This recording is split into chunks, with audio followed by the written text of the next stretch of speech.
There's a very fine line between creative procrastination and laziness.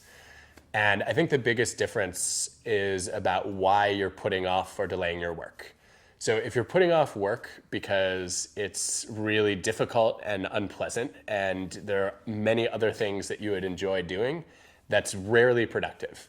When procrastination is productive, though, is when you say, I'm working on something and it's hard, and I haven't figured it out yet, and I need some time to incubate. And then you're focusing on other things that I hope you're doing productively. And then when you come back to the problem you're trying to solve creatively, you may have some new ideas.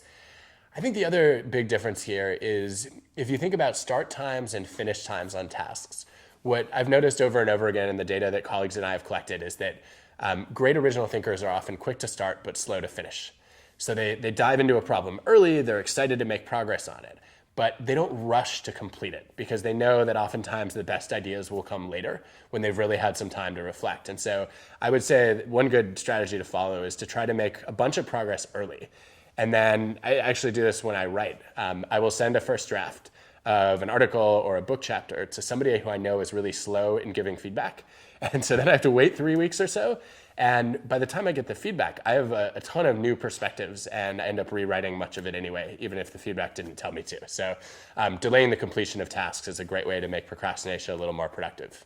Yeah, there is such a thing as being a creative procrastinator. And I do find that people who procrastinate sometimes are more likely to have original ideas than people who do everything early or everything at the last minute. There's a very effective, productive middle ground.